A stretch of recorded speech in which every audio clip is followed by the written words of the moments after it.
Здравствуйте! И снова мы в прямом эфире обсуждаем самые главные и важные вопросы. 29 июня 2022 года подписано соглашение между Россией и Абхазией о признании и приведении в исполнение судебных и арбитражных решений по экономическим делам. А 23 марта 2023 года Совет Федерации его ратифицировал. Он вступит в силу после ратификации документа парламентом Абхазии. Создаст ли данный документ единое правовое пространство, устранив барьеры в решении коммерческих споров? Какова необходимость его принятия в условиях глобализации экономики? Внесет ли больше порядка, предсказуемости и устойчивости в торгово-экономические отношения? Мы поговорим об этом и не только. Здравствуйте, дорогие гости. И сегодня у нас в студии министр юстиции Республики Абхазия Андрей Барциц, Гиви Габня, замсекретаря Совета Безопасности, общественный деятель Адгур Лагвилава и экс-депутат парламента Абхазии Леонид Чамагуа. И вот, Андрей Львович, наверное, начну я с вас, так как вы подписывали данный документ. Вот это создаваемое единое правовое пространство поможет устранить барьеры в решении коммерческих споров. И что подразумевает данный документ, и почему оппоненты власти так яростно его критикуют и опасаются? Вот на ваш взгляд. Еще раз добрый день, уважаемые коллеги. Ну, во-первых, пользуясь возможностью, хочу поздравить всех мусульман Абхазии с праздником Ураза-Байрам. Отвечая на ваш вопрос, наверное, должен буду начать с того, что необходимо рассказать небольшую предысторию принятия, подготовки этого соглашения. Была проделана очень большая и кропотливая работа. В рамках проделанной работы, вот докладываю вам, довожу до вашего сведения, что первично проект, направленный нам, нашими российскими партнерами, предусматривал признание и приведение в исполнение судебных решений по коммерческим экономическим делам в одностороннем порядке. То есть предполагалось в первичном проекте соглашения, что решения судов Российской Федерации будут распространяться на территорию Республики Абхазия, но не обратно. Разумеется, мы категорически не могли принять такую позицию, такое предложение и, значит, провели ряд консультаций, по итогу которого нам был направлен второй проект, подчеркиваю, проект пока еще соглашения, который уже устанавливал так называемую зеркальность, то есть исполнение судебных решений, принятых в Республике Абхазия, чтобы исполнялись в Российской Федерации, и наоборот, решения, принятые российскими судами, чтобы исполнялись на территории Республики Абхазия. Но в то же время был момент, связанный с тем, что второй, условно назовем его, проект этого соглашения касался всего спектра гражданских правоотношений. То есть предмет правового регулирования был очень широкий и затрагивал огромное количество сфер нашей с вами жизни. Мы вышли на очередной этап переговоров, по итогу которого мы с нашими российскими партнерами приняли решение сосредоточиться на тех позициях, которые есть и заложены в нашем национальном законодательстве. И итоговое соглашение, которое сегодня является предметом обсуждения, всем хорошо известно, уже приобрело название соглашения между Республикой Абхазия и Российской Федерацией о признании и приведении в исполнение судебных и арбитражных решений по экономическим делам. То есть мы сузили тот изначальное предложение до конкретных экономических споров, принимаемых арбитражными судами. Вот это была предыстория вопроса. В завершении первичного своего выступления скажу о том, что наша позиция основывалась исключительно на нашем национальном законодательстве. То есть наше процессуальное законодательство, наш гражданско-процессуальный кодекс, наш арбитражно-процессуальный кодекс закладывал и закладывает по сегодняшний день в себе именно те нормы, которые фактически мы изложили в том соглашении, которое мы подписали и ожидаем ратификации парламентом, народным собранием. Могу совсем коротко представить вам, да, там есть, например, у нас в арбитражно-процессуальном кодексе, чтобы было понятно, да, прям зачитаю, цитата была, соглашение о признании и приведении в исполнение судебных и арбитражных решений по экономическим делам, это то соглашение, которое мы подписали, а глава 28 арбитражно-процессуального кодекса называется «Производство по делам о признании и приведении в исполнение решений иностранных судов и иностранных арбитражных решений». И сразу 262 статья «Признание и приведение в исполнение решений иностранных судов и иностранных арбитражных решений». То есть фактически мы реализовали механизмы нашего национального законодательства. Спасибо. Так, кто может добавить? Или я буду вопросы задавать вам, как удобно будет? Спасибо. Значит, что добавить? На самом деле, по сути, министр юстиции нам сказал, я добавлю с другой точки зрения. Для начала нужно сказать, что мы это соглашение заключили с нашим союзником. Не просто партнером, а стратегическим союзником. И мы имеем, так сказать, большой договор с этим, с таким государством, и по которому по разным направлениям мы заключаем различные соглашения. И, в принципе, взаимно признаем по различным направлениям различные решения. А в данной ситуации я бы хотел еще таким образом сказать. Я поздравляю нашу судебную систему, потому что все-таки решения судов наших по этому соглашению будут признаваться в Российской Федерации. Если, допустим, кто-то будет говорить о том, что вот решение российских судов, как признавать здесь, а я бы другую сторону, здесь бы о другой стороне говорил, именно решение наших судов, которые будут признаваться в этой стране. Я считаю, что это огромный плюс, тем более, что вопрос стоит в области оказания правовой помощи участникам предпринимательской деятельности. И в данном случае наши предприниматели также могут иметь проблемы и, скорее всего, имеют проблемы, которые нужно разрешать нашими судами и которые, допустим, эти решения неплохо бы исполнять на территории, например, Российской Федерации. Поэтому я и сказал, что в данной ситуации я считаю, что шаг или результат, допустим, наш результат в том плане, что наша судебная власть или нашу судебную власть признают как судебную и в принципе говорят о том, что здесь решения могут принимать и правильные решения. Я хотела продолжить. Я слушала выступления представителей оппозиции, так скажем, оппонентов власти, где говорится о том, что это соглашение повлечет негативные последствия для наших граждан и предпринимателей. Вот о чем идет речь. Вот здесь представители оппозиции находятся. Может быть, вы ответите на этот вопрос. Адгур, начнем с вас, наверное. Да. В первую очередь надо, я считаю, сказать о сути этого соглашения, если коротко для людей, которые не так хорошо разбираются в судебной практике и в правовых делах. О чем это соглашение? Это соглашение о том, что решения судов по экономическим делам, здесь у меня будут пару уточнений, у нас, надеюсь, будет блок вопросов, потому что есть много вопросов, которые надо уточнить. Пока буду говорить по экономическим делам, что решения российских судов по экономическим делам будут исполняться на территории Абхазии. Если в этом вы не видите рисков, значит у нас разное понимание слова риск вообще как такового. Если говорить об количестве, у меня точных цифр нет, здесь министр юстиции есть, он подскажет. У нас несколько тысяч совместных предприятий, то есть форма СП или иностранных граждан, которые являются учредителями ООО. То есть это несколько тысяч организаций. Цифры меняются, но больше тысячи. Есть, кстати, организации, которые были ликвидированы или закрыты, их тоже очень много. И в самом соглашении, к примеру, оно имеет обратную силу. Вот в последней статье, в 11 статье сказано, что он имеет обратную силу, этот закон.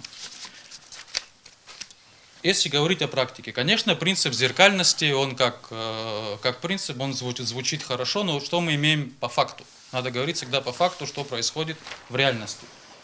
Несколько тысяч совместных предприятий здесь на территории Абхазии, и очень мало таких же ситуаций, которые будут в Российской Федерации, то есть граждан Абхазии, которые имеют там какие-то совместные предприятия в Российской Федерации. То есть здесь несколько тысяч, там, я думаю, несколько десятков. Плюс у меня возникают большие сомнения о том, что решение абхазских судов будет исполняться в Российской Федерации. И никто это не может гарантировать. Ни министр юстиции, ни президент страны это никто гарантировать не может. Кстати, в российском законодательстве у них в России очень много подобных соглашений, которые они в рамках конвенции, на которые здесь ссылаются, я про нее тоже скажу. Порядка 100 стран, с которыми подобные отношения в рамках конвенции у России есть. И Россия оставляет за собой право не исполнять судебные решения, которые там нарушают, так сказать, там какие-то публичные права. Или здесь тоже, кстати, ссылка на это есть. Но проблема в том, что в российском законодательстве вот эти все случаи прописаны, а в нашем законодательстве этого нет.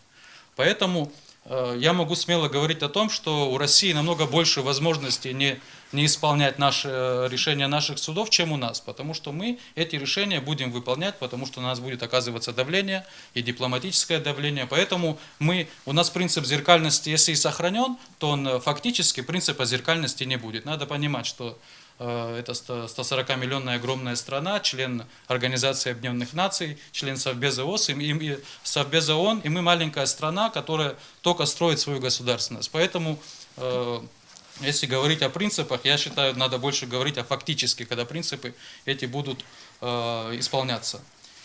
Если говорить о юридических вопросах, да, то в самом этом соглашении я не вижу большого смысла юридические какие-то моменты обсуждать, углубляться, потому что он уже подписан, он прошел все стадии ратификационной в Российской Федерации. Я так понимаю, мы в него не можем вносить изменения. Но если бы у вас была такая возможность, что бы вы внесли? Я что бы конкретно подобный закон вообще не подписывал и не выносил бы, конечно, в парламент на ратификацию. Потому что здесь я понимаю, для чего этот закон нужен. Да? Какие-то есть группы в России, там такого, скажем, экономического толка, финансового, которым нужны гарантии своих вложений здесь, в Абхазии. Это как минимум. Но подобные законы можно принимать точечно, да, или какие-то, если защищать инвесторов, можно отдельно по инвесторам принимать законы. Это соглашение будет касаться всех отношений, которые только возможно. И не только там будут касаться инвесторов. Я думаю, огромное количество наших граждан теоретически это соглашение может затронуть. Если говорить об объеме судебной системы России и Абхазии, это, конечно, несопоставимые две величины.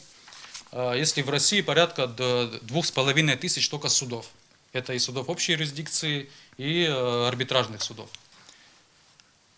Нормативная база Российской Федерации, она просто огромная по сравнению с нашей. Даже если у нас все будет работать нормально, вот как министр говорил, принцип зеркальности будет соблюден, в чем я, конечно же, сомневаюсь. Представьте, будет несколько тысяч обращений в суд, судебных решений, она просто обвалит нашу судебную систему, она просто с ней не справится. Даже сейчас, какие проблемы судебной системы у нас есть, да, при нашем, так скажем, при нашей абхазской текучке, да, и не всегда наша судебная система справляется, там недостаток кадров, там много разных вопросов, технического оснащения.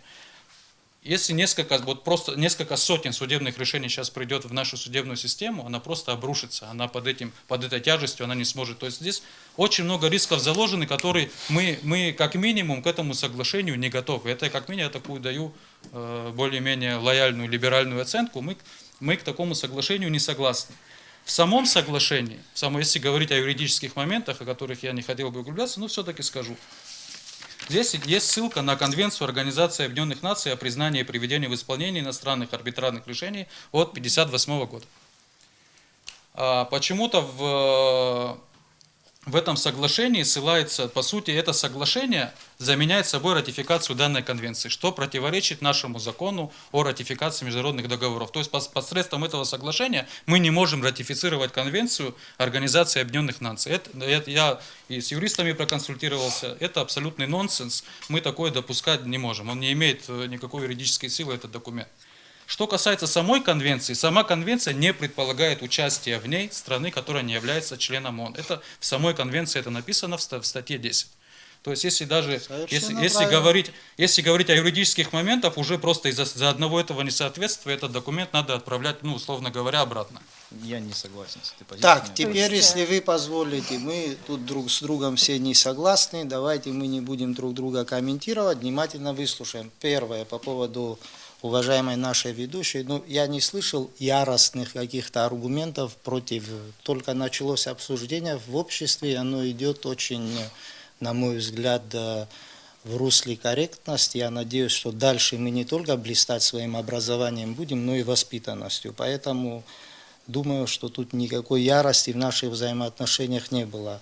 По поводу Я, присутствующих. может быть, Я обидела извиняюсь. этим, Нет, да, не обидели, но сама форма может быть, чуть-чуть. да, но я помню ничего здесь такого и не имела в виду. яростные дебаты по многим вопросам, помню, но по этому вопросу точно не было. Теперь дальше, что хотелось бы мне сказать.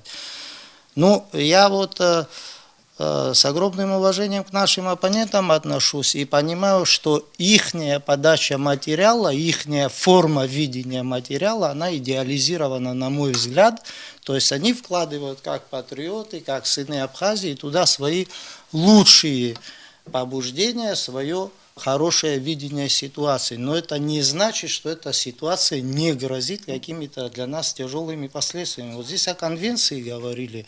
Вообще она называется Нью-Йоркская конвенция, 1958 года принята, а в 1959 году она вступила в действие. Согласно этой конвенции, вот здесь черным по белому написано, что мы чуть ли не признаем ее, хотя не можем быть, совершенно правильно Адгур сказал, участниками и подписантами этого документа. Да, согласно этой конвенции, по арбитражным судебным решениям и так далее, да, если завтра мы такую возможность представим, все грузинское имущество на территории Абхазии будет или возвращено грузинским беженцам, так называемым, или мы будем вынуждены выплачивать компенсации. Отрицать этого невозможно. Это первое. Второе.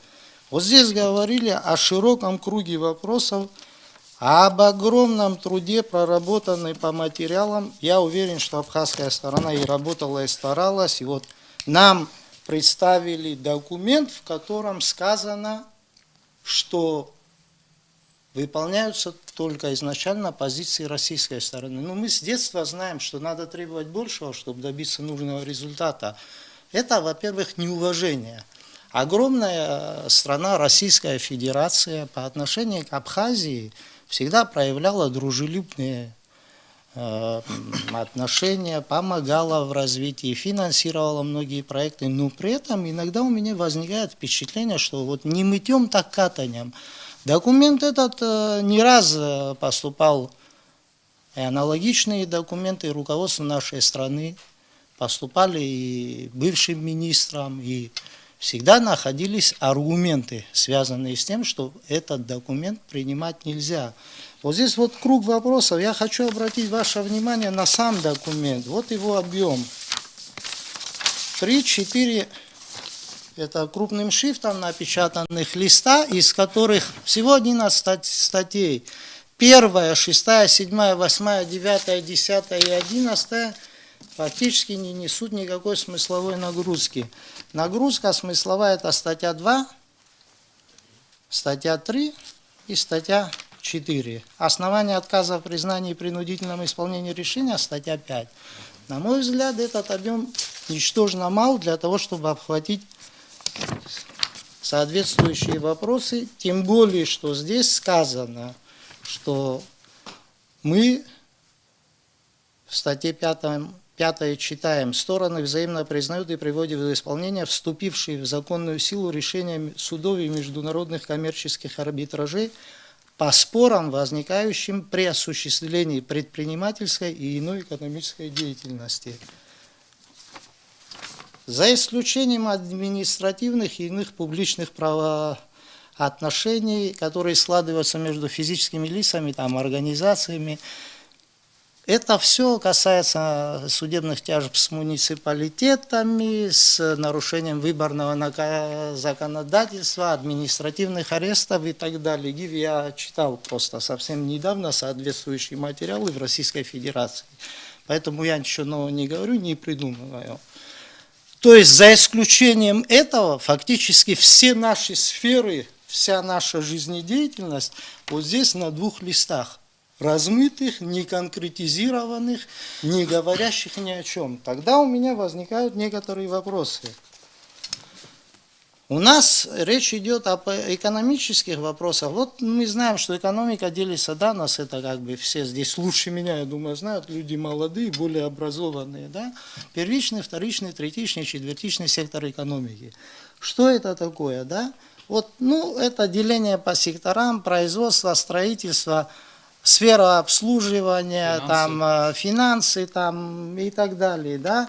Ну и дальше идет, что есть государственный и частный сектор. Это делится в зависимости от форм собственности. Что такое собственность? Экономическая категория, запятая, юридическая категория и гражданско-правовой институт, объект собственности имущества. Вот у меня вопрос. Завтра на основании вот это все выписано только что из российских материалов. Я недавно узнал о том, что мне придется ехать на эфир. То есть я посмотрел, там на самом деле тонны надо перелопатить. То, что касается арбитражей, признания судебных решений. Потом мы сегодня говорим о том, что это большое достижение для абхазской судебной власти. А вы уверены вообще, что вот на основании этих документов завтра граждане России грузинской национальности не обратятся с требованием возместить им ущерб, вернуть собственность? Это все вот здесь написано. Это написано в российских документах, касающихся арбитражей. И мы сегодня вот на этих 2-3 листах, где нету никаких ограничений, где не написано за исключением этого, того, 3-го, 5-го и 10-го, хотим вот это вынести. Вы знаете, была прекрасная практика в 2014 году, как-то все позабыли, да, резонансный договор о дружбе и союзничестве, там, стратегическом партнерстве, да, который тогда многие осуждали, сейчас они, кстати, очень многие его хвалят. Вот перед тем, как его подписывать, документ был вынесен на обсуждение до ратификации. Ничем не повредило, мы смогли многие позиции изменить. И сегодня на самом деле этот закон много позитива несет для абхазской стороны. Но я не могу понять, где, послушайте, у меня вопрос вот простой, да. Вот у нас известная история по Гудаути. Пановый наш гражданин. Нам что нужно, чтобы Панов поехал в Российскую Федерацию, привез судебное решение, и мы его выполним? Если мы его в состоянии выполнить, почему мы его сегодня не выполняем? Документально Панов во всем прав. Все документы у него, он собственник. Вы зачем вот это все творите? Это все льется на мельницу известных олигархов для того, чтобы защитить чьи-то не совсем законные интересы на территории Республики Абхазия. Я приведу один небольшой пример. Помните Гагаринскую дачу? Все же помнят государственную дачу в Гагаре. Она была, я как-то сказал, при Сергее Васильевиче, нет, она была передана в 2003 или 2004 году, я извиняюсь, что ошибся, как дача Краснодарскому краю. То есть государство передало государству. Спустя немного времени, вот это уже не смогу сказать, в 5-м, 6-м, в 7-м, в 4-м году, она стала собственностью определенного лица. Вопрос, это схема мошенническая, на мой взгляд, потому что такие вещи в России давно возвращаются в лоно государства. Нам что, нужно, чтобы человек привез решение с арбитража России, что его собственность? А что мы закладываем мину замедленного действия под наши вот здесь тысячи предприятий, в любом из предприятий есть экономические споры между совладельцами, но они без этого закона находят общий язык. Завтра недобросовестных людей хватает и в Абхазии, и там. Начнут пользоваться, создавать склоки, ездить, принимать арбитражные решения. Законодательство наше полностью российское не соответствует по многим факторам. У нас даже вот тут, к примеру, если я не ошибаюсь, разные виды экономической деятельности прописано, а прописана операция с недвижимостью у них. Это все под что попадет? Леонид Михайлович, давайте, я думаю, что Андрей Львович ответит на вот эти ваши вопросы. Вот тут Да, он я выписывал, тоже так да, думаю, и что я он думаю, ответит. Гиви Георгиевич хочет Андрей, не обидится? ответить, а потом Ну, продолжите, да? Я понимаю опасения, значит, наших коллег. Первое, хотел бы вот что сказать. Опять же, все-таки ссылаюсь на Андрей. Это соглашение, если так его почитать, да? Вот в нашем арбитражном процессуальном кодексе, что есть специальная глава, фактически оно списано оттуда, получается. Ну, если давайте уж прямо говорить. Представляете, да, вот взять наш вот главу 28, о которой он говорил, это фактически одно и то же. То есть АПК этот мы принимали не сегодня. Мы принимали Нет, достаточно. мы сейчас же крайних не Сейчас. ищем. Я не про крайности говорю. Я говорю, что мы то, что заложили себе в законе, мы это все сюда и включили. Это первый момент. Теперь сразу вот по вопросам... Я просто не понял, как это меняет ситуацию по поводу имущественных прав, которые Сейчас. непосредственно Давай, попадают в сферу экономической Почему? деятельности. Никак ситуацию не меняет. Да. Как Сейчас, Дальше. Нет, еще раз говорю, в нашем законодательстве эти Нет, механизмы понятно, мы с прописаны, этим согласны. они прописаны, Да. и четко там сказано, что будет соглашение, оно будет работать.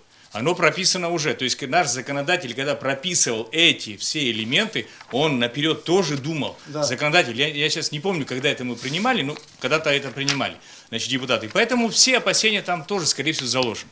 Теперь дальше. Сейчас. Теперь вопрос. Ничего не известно. Вопрос. Заложено. Ну, слушайте, по факту говорим соглашение, которое сегодня лежит в Это парламенте. соглашение, Мы не говорим если это о том, что соглашение, там если было вы при царе прочтете, Горохе. если вы, почему при царе это было в наше время, это может быть 5-6 лет Мы назад было. говорим сегодня конкретно Правильно Ну, вы говорите. все, ладно. Правильно. в этом соглашении. Это соглашение вы почитаете с темы АПК, что 28 глава, она одно и то же повторяет, слово в слово. Я к этому говорю. Оно Всё. повторяет, но оно не применяется, а соглашение межгосударственное будет применяться. Вот мы о чем говорим. Я понимаю, но То, что оно там было, что мы что записываем, меняет? если не применять? А что Мы оно меняет, подразумевали, что мы будем применять в Ну, будущем. значит, мы неправильно записали, если вы... Тогда выбрали, что, мы если будем вы все выбрали наше такое. законодательство менять? Надо, конечно, смотреть на наше Отгор. законодательство. Не-не-не, на так не конкретные бывает. Так, так не бывает. Сейчас, я закончу. да, давайте Так, по дальше. сути, да. Теперь по вопросу это самое сомнение по исполнению в Российской Федерации. Вот откуда такие сомнения могут быть? У нас наши решения не исполняются всегда. Вы Это хотите, где? чтобы нас в Абхазии? Слушайте, еще решения раз наших говорю, судов не мы сейчас исполняются. говорим о том, что решения наши будут исполняться в Российской Федерации. Мы И не Россия- можем и- этого вы гарантировать. можете но Гиви. Ну, вы можете также не гарантировать, что на их... У них Нет, их так, законодательство выше по статусу нашего соглашения. Если они Алексей, пойдут... да. Вы Давайте- говорили, я не перебивал. Всё, спасибо. Я буду просто отвечать на ваши сомнения. Будем мы так и разговаривать. Или по-другому будем говорить. Правильно же? Давайте так. Значит, еще раз. Сомнения, почему сомнения могут быть, но здесь это сложно, да, об этом говорить. Тогда нужно сомневаться, и Российская Федерация сомневаться, что их решения здесь будут исполняться. Понимаете, да? То есть в этом плане, не то. Теперь следующий момент. Вы говорите, что по обратную силу закона и так далее. Мы в любом, там по соглашению есть момент, что все-таки включается национальное законодательство. Там есть момент такой. По нашему законодательству там есть еще не обратная сила, есть срок давности. Это тоже надо учитывать. Вы что думаете, все прошлые всякие споры, которые были лет 10 назад, будут приниматься здесь? Они не будут приниматься. Почему? Потому что есть срок, этого не следует. в соглашении есть, надо почитать нормально. Срок давности срабатывает. Да, да. Он но- работает. Давайте мы вот... и- Сейчас, да. у нас же отвечать же, правильно? Да, же? да. Теперь вы говорите об Они же не у обвале. нас судиться будут, они в Россию Дело не- поедут, я слушай, вам- причем вы- еще наше раз я говорю. законодательство. Я вам тогда- Мы же признаем их не Стоп. арбитражей. Я сказал не я говорю об исполнении решений, которые вступили в силу у них. В нашем законодательстве, в Да. этой главе 28 четко прописано. Есть понятие такое срок давности Да. исполнения решений, которые вступили в силу. Если они 10 лет назад Да. были, их никто не примет здесь. У нас там срок до 3 Почему лет. вы так думаете? Закон наш так Какой говорит. закон? В нашем законе. Какой? Что вы Нет, говорите? слушай, Пятая Дальше, статья этому противоречит. дальше. И наши суды, если вы говорите, что на наши суды будет оказываться давление, слушайте, Не на наши суды, на наше государство. мы будет сейчас о оказываться судах говорим. Ну, Подождите и пока, через- давайте пока о судах. Наши суды или будут оказываться давление и так далее, знаете что, товарищи, у них суды наши действуют по нашему законодательству. И в основном действуют, особенно если мы говорим с части экономических вопросов. Понимаете как? И здесь у них тоже есть возможности на то, чтобы решения отказывать в признании этих решений. Там тоже есть такие моменты, много различных случаев, и, кстати, в соглашении не прописано. То есть в этом Можно плане, вопрос Сейчас можно я, на это я сказать. хочу, чтобы Андрей Львович вот Теперь на вот, дальше. Будем- Теперь дальше по сказал- конвенции. Да. Значит, вы же все-таки, ссылка на конвенцию делается в том плане, что стороны будут брать на учет эту конвенцию. А дальше, если почитать, дальше что написано? Дальше написано, что... Иви, ну вы посмотрите на своего Да, сейчас. коллегу, слушай. Сейчас. Он же показывает вам, ну зачем это нам Шангурова. говорить, слушай. Ну, Вторая часть этого пункта, она говорит о том, что, значит, российская сторона, понимая, что даже мы эту конвенцию не признавали, но как будто бы мы ее признали. Понимаете, вот там речь об этом. Ну а что, читать надо, написано. Да, Андрей Львович, я думаю, сейчас ответит на все вопросы, да, и ну как будто давайте мы- потом Да, продолжите. вот на да. самом деле, как Потому будто что- мы ее признали. Вы работали Значит, над это этим сторона документом, российская, я так, думаю, понимаете, это ее мнение. Тут написано, Да. Андрей, секунду, Там извини. написано. Я просто зачитаю эту фразу, он на самом деле Прочитайте, правильно прочитайте. говорит, интересно она звучит. При этом конвенция применяется к сотрудничеству в рамках настоящего соглашения, как если бы Республика Да, Абхазия являлась участником конвенции. Как Ну, если я бы. щас, Нет, ну, Да. мы знаете как-то, мы все русский язык знаем на уровне родного, а некоторые его знают лучше, чем родной, да, и если вот эта фраза, она имеет такой недвусмысленный смысл, ну, наверное, мы ничего не понимаем. Ну, как если бы мы признавали это и значит, что в данном соглашении нас учитывают как людей, признающих эту конвенцию. Как по-другому это звучит? Андрей, может, я ошибся вот сейчас? Андрей Львович хочет Да, ответить, да, но ему давайте. не дают эту возможность. Да. Да, он, кстати, самый выдержанный. Большое спасибо за предоставленное слово. Я изначально придержался той позиции, которую вы в самом начале своего выступления задали, не посчитал нужным кого-то перебивать. Спасибо. И думаю, что если позволите мне тоже высказаться, я вот записал к себе все эти тезисы, которые вы здесь озвучили, и вынужден по ним постараюсь быстренько пробежаться. От ГУР, если позволите, ну, я буду ссылаться в том числе на вас, на ваше выступление. Вот вы сегодня большую часть из этого повторили. Буду цитировать. Значит, вы как-то на одном из выступлений сегодня повторили, сказали о том, что ссылка на конвенцию, к которой мы не присоединились, делает этот документ абсолютно ничтожным. Ну, я бы здесь совсем коротко вам спарировал о том, что, ну, например, Конституция Республики Абхазия в 11 статье указывает следующее. Республика Абхазия признает и гарантирует права и свободы, закрепленные во Всеобщей декларации прав человека, в международных пактах об экономических, социальных и культурных правах, о гражданских и политических правах, других общепризнанных международных пактах.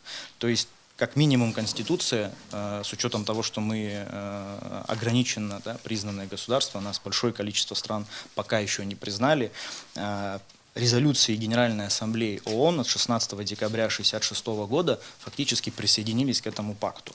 Сама И конвенция не если предполагает мы, нашего если участия, вы меня, об этом вы мне говорил. скажите сразу, если мы друг друга перебиваем, я тогда не буду здесь по 20 минут молчать и буду Вы весь свой перебивать в том аргумент числе. сказали, поэтому я вынужден был вмешаться. Нет, Потому вы что тоже я сказал, сказали что аргументы, сама с которыми конвенция- я не согласен. Сама Давайте конвенция. установим правила. Андрей Если мы Михайлович, перебиваем друг друга, то я буду это делать я в том это числе. сделал вынужденно, потому что Я вы не тоже весь был мой аргумент, вынужден, вы я не весь тоже мой был аргумент вынужден озвучили. много с чем не согласиться Вы не из весь того, что мой вы аргумент говорили. озвучили. Мы Пожалуйста. параллельно будем разговаривать. Я вам скажу. Давайте почему. договоримся. Нет, Либо мы говорим, мы слушаем Артур, друг друга. я вас Вы мне я потом слово после, дадите, да. конечно, Я вы вас после, у вас будет возможность ответить. Очень многое, то, с чем вы сказали, я не согласился. Но я выдержал, выслушал лично вас в том числе. И в начале своего выступления Я на ваши попросил слова не вас меня ссылался, выслушать. Вы на мои слова не ссылались, но вы обращались ко мне. Я еще раз цитирую. Ссылка на конвенцию, к которой мы не присоединились, делает этот документ абсолютно ничтожным. Значит, ссылка на конвенцию ООН, на Всеобщую декларацию прав человека, на Международный пакт об экономических, социальных правах делает нашу Конституцию абсолютно ничтожной. Я продолжу задавать вопросы. У нас есть соглашение между Республикой Абхазия и Российской Федерацией об объединенной российской военной базе на территории Республики Абхазия. Наш стратегический партнер. Там, в этом соглашении, очень похоже на то соглашение, которое мы обсуждаем, есть ссылка на Конвенцию ООН по морскому пароходству 1982 года. Есть ссылка на Венскую конвенцию о дипломатических сношениях 1961 года. Мы хотим сказать, что этот договор тоже ничтожен, следуя этой логике. С правовой точки зрения, как юрист, я с этим не согласен. Ответ на этот вопрос кроется в законе Республики Абхазия о международных договорах, в котором есть статья, которая называется «Присоединение». Мы присоединяемся к международным актам путем ратификации соглашения, либо части акта, либо полностью его содержания. Здесь все четко написано в нашем законодательстве. Вы в вашем выступлении сегодня говорили о том, что значит, в своем выступлении предыдущем называли мое имя, фамилию конкретно. Я ни в коем случае не поверю, и вы сегодня это повторили, что решение, скажем, Тхварчалского суда будет исполнено в России. И никто гарантий не даст, ни министр Барцыц, ни Александр Анкваб, ни Аслан Бжани не могут гарантировать, что решения абхазских судов будут исполняться в Российской Федерации. Вы сегодня это повторили. Так ведь дело в том, что мы действительно до сегодняшнего дня, ни я, ни те люди, которых вы перечислили, не можем вам это гарантировать только потому, что отсутствие международного соглашения не позволяют решения с большим уважением к Тхварчеле исполнять в Российской Федерации. Мы ничего и не собираемся вам гарантировать. На то и нацелено данное соглашение, чтобы ни Анри Барцыц, ни премьер-министр, ни президент что-то не гарантировали, чтобы вам, нам и всем нашим гражданам решение моего родного Гудаутского суда исполнялось в России, будут гарантировать не люди, а будет гарантировать межгосударственное соглашение, несущее высшую юридическую силу, чем национальное законодательство. Я иду дальше по тем тезисам, о которых вы говорили. Я уверен, что министр юстиции Барцыц прекрасно понимает размеры судебной системы, сегодня вы тоже это повторяли, России и размеры судебной системы Абхазии. Фактически, я цитирую вас, речь идет о поглощении одной судебной системы другой. Мы 30 лет выстраиваем свою суверенную систему судебную, и сегодня этим соглашением, где всего лишь 5 страниц, мы перечеркиваем все 30 лет наши усилия по созданию судебной системы. Я с вами не согласен в этом пункте, потому что, скорее всего, вы немножко перепутали термины. Судебная система – это система судов, это совокупность всех судов судебной системы, осуществляющих правосудие. Это количественный показатель. Но ключевой момент – это судопроизводство.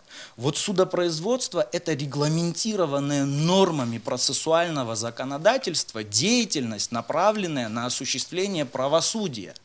Если вы говорите об этом, то в контексте сказанного вами, вашей цитаты, о каком поглощении может идти речь, ведь неважно, какое количество судов в количественном смысле в Абхазии или в России. Важно то, что судопроизводство подчиняется нормам процессуального законодательства. А объем процессуального законодательства как в России, так и в Абхазии, сейчас условно скажем, плюс-минус примерно одинаковый. В этой связи с этим тезисом я тоже не могу согласиться. Вы сегодня озвучили, я не выхожу за рамки вашего выступления, я продолжаю, исходя из того, что вы сказали. Сегодня вы говорили в прошлый раз, сегодня вы повторили. Где гарантии, что гражданин России, пользуясь всеми правами гражданина России грузинской национальности, который покинул Абхазию, обратится, чтобы восстановить свои права на имущество, которое здесь осталось? Я и с этим тезисом, извините, не могу согласиться, потому что, исходя из сути того соглашения, которое мы принимаем, в рамках исполнения будут рассматриваться исключительно, я же не зря начал в начале своего выступления, что мы сузили, исключительно вопросы экономической, предпринимательской деятельности. С нашей последней, дай бог, последней, чтобы больше войны никогда у нас не было, у нас есть герои, нам этого хватает. Прошло уже 30 лет. есть вопросы исковой давности, есть вопросы безхозяйных зданий, сооружений и так далее. Все эти вопросы уже 3 раза по 10 лет как сняты. И поэтому прогнозировать, исходя из норм процессуального законодательства, на которое направлено данное соглашение, о том, что какие-то вообще формы заявления будут, ну, у нас какой-то бизнес есть с грузинами, может быть, я чего-то не знаю. Может, Мой есть, ответ мы не нет, знаем. мой ответ, ну, сейчас, да, вы правы, не знаю, но очень надеюсь, что нет. И даже если что-то такое есть, я говорю, что надеюсь, что нет, я не знаю. И исходя из норм, которые заложены в этом соглашении, и я возвращаюсь к арбитражно-процессуальному кодексу, у нас есть возможность, когда к нам приходит судебное решение, ну, придет судебное решение Российской Федерации к исполнению, мы здесь имеем основания отказа. И к основаниям отказа относится такой пункт, как нарушение публичных наших с вами, нашей страны прав и так далее. Ну, вы это все видели, читали. И заканчиваю. Значит, очень много было сказано о количестве страниц этого соглашения. Ведь я же действительно, еще раз повторяю, не зря начал с того, что это Венская конвенция. Соглашение действительно небольшое по количеству страниц, но я хочу вам зачитать статью нашего арбитражно-процессуального кодекса 262. Решения судов иностранных государств, принятые ими по спорам и иным делам, возникающим при осуществлении предпринимательской и иной экономической деятельности, немного пропущу, признаются и приводятся в исполнение в Республике Абхазия арбитражным судом, если признание и приведение в исполнение таких решений предусмотрено международным договором. То есть я сейчас зачитываю вам статью нашего арбитражно-процессуального кодекса, который был принят 21 ноября 2014 года. Уважаемый вы были депутатом парламента. Что еще раз Это скажите? арбитражно-процессуальный кодекс Республики Абхазия, статья 262. То есть вы были в числе тех депутатов, наших народных избранников, которые эту статью заложили. И не просто статью, целую главу. То есть, из чего мы исходим? Наш законодатель в 2014 году заложил не просто статью, а заложил целый механизм. Здесь глава называется «Производство». Здесь как принимается заявление, что должно быть, какие вопросы рассматриваются. Все здесь подробно. То есть вы же указываете на то, что соглашение короткое. Но в этом и смысл, что это соглашение раскрывает вот эту одну единственную статью, которую вы, как депутаты, заложили, а мы забыли вдруг, сегодня реализуем механизм, который вы заложили. Мы сегодня реализуем механизм. И я с 2014 года, ну, откровенно вам скажу, не примите ни в коем случае, я вот к вам обращаюсь, не воспримите как укор, да. Я с 2014 года не слышал, чтобы кто-то говорил, что в нашем национальном законодательстве заложена какая-то бомба, которая несет какие-то для нас угрозы и так далее. Как только мы соглашением реализовали 262 статью и открыли механизм, заложенный национальным законодательством, мы получили активное противодействие, активное Да, противостояние. Я отвечу сейчас по горячему. Михаил. Во-первых, я обо мне хотел много бы... говорили, Нет, поэтому- тут интересная тема прозвучала. Мы говорим о нашем законодательстве. Это наше законодательство действует на территории Абхазии, не имеет никакого отношения сегодня к международным соглашениям. Хотя мы на него ссылаемся, но в данной ситуации, вот вы когда говорите, мы вот всего вот по этим вопросам вот здесь показываем и говорите об этих статьях, я вам только что зачитал, слушай, понятие экономики всеобъемлющее. Здесь сотни, тысячи вопросов, которые возникают. И они никуда не денутся, от них мы никуда не уйдем. Сегодня эти вопросы в том или ином виде приглушены. Мы здесь на уровне своего законодательства эти вопросы остановили, отказались рассматривать какие-то исковые заявления. Но исходя из этого соглашения, эти вопросы вновь будут подняты.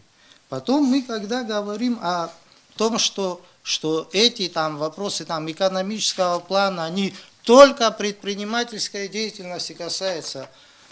Обществознание, 11 класс, сегодня посмотрел. Экономическая деятельность, совокупность действий на разных уровнях хозяйствования, среди которых, я здесь, к сожалению, не совсем четко написал, люди удовлетворяют свои потребности посредством производства и обмена материальными благами и услугами.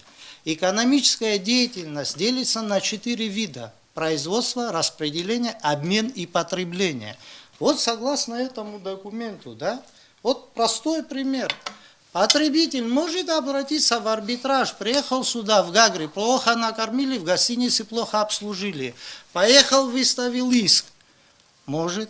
Не может. Почему не может? Гражданский арбитраж процессуальный. Да, я хотела, Место. кстати, этот вопрос задать. Речь идет что- об да. арбитража. Где находится Да. объект, там и происходит. Сима, я хочу... На гражданские и коммерческие дела договаривающихся государств распространяется документ или нет? Я хотела задать этот вопрос, но... Я, к сожалению, Вот. не могу сказать. Да, я думаю, что Андрей Львович скажет. распространяется. Дальше. Здесь есть у нас немало вещей, Да, которые... Гурия, я вам дам слово. Ну, давайте перейдем к сути вопроса. Для чего нам сегодня нужно создавать ситуацию, когда вот здесь, вот, допустим, у нас человек, местный бизнесмен российский, обратился. Мы имеем факты, что мы неправильно приняли решение. Почему он должен ехать в Россию? Мы в свое время, вы помните, как-то у нас тема нефти, а актуально была, так активно обсуждалась. Мы даже там эту норму заложили, что в случае каких-то экологических бедствий, нарушения каких-то прав прежними компаниями, мы будем судиться по этим вопросам в России, в российских судах. У меня вопрос вообще, речь идет об абхазской государственности или есть такая так называемая пуэрториканская система. Вот пуэрториканцы, негативный образ которых сформирован на американском телевидении, на самом деле живут по американским законам. И в Пуэрто-Рико, если возникают какие-то экономические вопросы, и, ну, за исключением каких-то частных вопросов, совсем узких, да, вот такого рода, да, о которых мы говорим, все суды Пуэрто-Рико руководствуются судами Соединенных Штатов. Я бы не хотел бы, слушай, чтобы мы в Абхазии создавали ситуацию, когда наши, почему мы дискредитируем свою, нам говорят, да, наши тоже там решения будут приниматься, но мы понимаем несопоставимость вообще, сколько у нас там находится населения, сколько, вообще мы слышали о каких-то судебных тяжбах, я за всю историю слышал об одном деле, чтобы наши граждане там судились. Но здесь, вот потом мы уже, возвращаясь по нову, да, давайте мы откровенно скажем, почему мы, вот нам что, его решение нужно в его пользу, мы знаем, что наш гражданин обеспечил по ново земельным участкам, создал компанию, получил разрешение выделения от земельного участка, создал инфраструктуру, дорогу, провел свет и так далее. И он это все сделал для того, чтобы Папанов его завтра просто росчерком пера уволил. Послушайте, это мошенничество. Если бы мы имели бы смелость провести разбирательство в нужном русле, выйти за пределы. Мы же смотрим, как в России проходит, кстати, в России порядка 15-20 тысяч ежегодно отменяется судебных решений, рейдерские захваты. Там своих проблем хватает тоже. Но мы почему-то хотим убедить наших граждан, что как только приезжие бизнесмены будут ездить и жаловаться на нас в Российской Федерации, это улучшит наше экономическое положение. Послушайте, уважаемые, вот я 10 лет проработал в парламенте, не самый выдающийся депутат, вот здесь мне даже напоминают некоторые вещи. Я за свою работу в парламенте, наверное, более 1000, а может 2000, 3000 законопроектов в том или ином виде голосовал за или против, всего не упомню. Это, надеюсь, не небольшой недостаток. Но, с другой стороны, хочу отметить, вы знаете, каждый раз нам говорят, давайте мы сделаем это. Я приведу просто некоторые примеры. Вот здесь приводили прекрасный, хороший пример, мне понравился, объединенная группировка войск. Нам клятвенно обещали, как только будет документ ратифицирован, начнется перевооружение, оснащение современными средствами ведения боя абхазских вооруженных сил. Иначе не получается, ОГВ не может существовать, когда один ездит на современном танке, а другой, извините меня, идет пешком. То есть все должно соответствовать. Нас и там обманули. Дон Табак привожу, вот здесь интересная тоже, да, ситуация. Читаю, здесь согласовывали документы, одобрить представленный Министерством иностранных дел документ, согласовать с теми, с другими, с этими. Государственный комитет Республики Абхазия по управлению государственным имуществом и приватизации. Проект соглашения. Вот у нас Дон Табак, когда передавали в собственность, я опять же, тут не личности сегодня, кто работает вчера, но это преемственность, это государство, правильно? Нам обещали инвестиции. Конечная сумма была в районе 2 миллиардов. Инвестиций нету, объект не отстроен, рабочих мест нету. Сплошь и рядом, давайте поднимем документы. Вы мне скажите, я понимаю, министр юстиции сегодня, даст Бог, карьерного роста, послезавтра другой придет, он выше пойдет. Но мы что-то обратно сумели получить. Нас, еще раз говорю, на госдачу, как сегодня говорят, надули. На Дон Табаке надули. Огромное количество предприятий наших ушло за бесценок. Нам обещали массу инвестиций. Нам тогда тоже говорят, вот это вы примите, вот это нам дайте, придет инвестор. Потом нам рассказывали байки о том, что инвестор придет, когда мы позволим здесь покупать жилье, заселить Абхазию. Сегодня нам говорят, что этот документ необходим, чтобы инвестор был здесь. У меня вообще вопрос, вот я, знаете, чего не понимаю. А что, если у нас вот здесь инвестор, здесь сотни, если не тысячи примеров хорошего сотрудничества, как и везде. Вот в свое время, помните, скинхедовское течение было в России, да, и в течение года несколько абхазских ребят убили. Но мы, как мудрая нация, не посыпали голову пеплом, царство им небесное, не обвиняли там кого-то в антиабхазских настроениях. Но тут каждый раз стоит какому-то инциденту произойти, оказывается, вот есть такой анекдот, коротко, два друга, один другому говорит, в лесу медведя встретишь, что сделаешь? Ну, он говорит, застрелю, говорит, из ружья, а вдруг ты без ружья? Ну, говорит, из пистолета застрелю, а если у тебя пистолета нет? Ну, кинжал вытащу, зарежу, ну, что делать, как-то отобьюсь. А если кинжала нет? Послушай, говорит, ну, ты определись, ты, говорит, за кого, за меня или за медведя? Вот в данной ситуации я хочу понять вообще, кто за нас, за абхазский народ. Я чувствую вот последнее время тенденцию, слушай, нам объясняют, это не от присутствующих, но звучало уже несколько раз фраза, что мы здесь обманываем, обижаем русских бизнесменов, нам этот закон нужен для того, чтобы они сюда приносили инвестиции. Послушайте, но абхазский народ не самый воровитый. И мы не так много людей обманули, может быть, там больше обманывают. Мы еще раз говорю, закладываем бомбу под предприятие, успешно функционирующее, потому что мысль произвести в случае спора какие-то манипуляции, выехать и провести судебное решение, привести сюда, возникнет обязательно. Поэтому я ни в коем случае не вижу сегодня нашей готовности для принятия и ратификации этого соглашения. Ратифицировать оно, все равно ратификацию будет проходить в парламенте, им виднее. Но здесь есть ряд опасений, они серьезные. Ссылаться на то, что у нас так, послушайте, у них по-другому, а потом я последнее, что скажу. Это тоже, наверное, юристы здесь, мы счастливы тем, что у нас квалифицированные есть люди, которые могут дать нам разъяснение, но я хотел бы сказать, ну и приняли мы решение по какому-то гражданину, да, он обратится в свой конституционный суд. А в России ихнее законодательство выше, чем международное соглашение. Но вы знаете прекрасно, 2 юриста, 3 мнения. Если бы все так было прозрачно, почему одни и те же юристы в судах, одни требуют наказания расстрелять, а другие оправдать и отпустить. Читают одни и те же законы. Поэтому неудивительно здесь, что разное мнение. А априори, понятно, министру юстиции, как человеку, специалисту в этом деле, легче на эту тему разговаривать. Но я вас уверяю, что наша практика говорит совершенно об обратных вещах. 10 лет нашей работы показывало, что нас постоянно ведут к тому, чтобы создать условия, заканчиваю. Я вижу, что идет ситуация, чтобы создать условия. Здесь есть ряд олигархов, которые вкладывают определенные средства. Они, я не знаю, их можно назвать инвесторами, нельзя назвать инвесторами, но не всегда правильно и честно. Вот по той же, вот здесь министр официально обращаюсь, давайте инициируйте, или я не знаю, кто это должен сделать. Как государственная дача, переданная Российской Федерации, оказалась у кого-то в собственности. Почему происходят такие факты? Почему мы здесь не можем этот вопрос решить, и мы надеемся, что там в России кто-то решит в нашу пользу? Не будет этого никогда.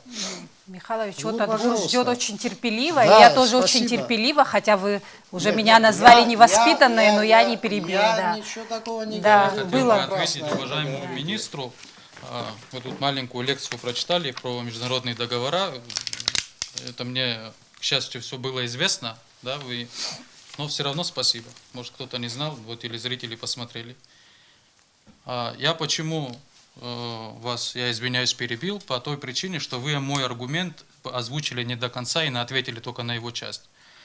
Я говорил применительно конкретно к Конвенции Организации Объединенных Наций о признании и исполнении арбитражных решений 1958 года, потому что она сама, эта конвенция, не предполагает нашего к ней присоединения. В ней это написано в статье 10. Я В еще раз... других конвенциях таких ограничений Ну, нету, где-то есть, да, где-то нет, но именно тех, конкретно в которых этой. нету, мы к ним Да, не потому что она присоединяемся. имеет отношение к правоприменению, там много разных нюансов. Еще раз скажу, сама конвенция не предполагает нашего в ней участия, потому что мы не член Организации Объединенных Наций. Так что поэтому я вынужден был перебить, эту важную вещь тогда не сказал, сейчас сказал. Что касается объемов наших судебных систем, я, может быть, не до конца договорил, да, свою мысль и был понят так, как сказал. Я имел в виду в том числе и объем нормативных актов. Где гарантии, что решение, которое примет российский суд, будет на основании закона, которого вообще в Абхазии нет? Нигде в соглашении об этом не сказано. То есть там могут быть статьи законов, у нас вообще такого нету в законодательстве. Кстати, у нас там кредитная нормативная практика у нас ничтожная по сравнению с Россией, законов у нас такого количества законов нету, к примеру. Как мы будем в этой ситуации себя вести, когда будет приниматься решение на основании закона или статьи закона, которые в абхазском законодательстве нет? Это тоже серьезный вопрос, который, я считаю, мы должны проговаривать, хотя, наверное, сейчас уже поздно, так как документ подписан. Что касается вещей, вот вы мне оппонировали, сказали, что никто не может гарантировать там и личности, но я вас правильно понял, вот это соглашение может гарантировать исполнение решения абхазских судов. Я правильно понял? Да, совершенно верно.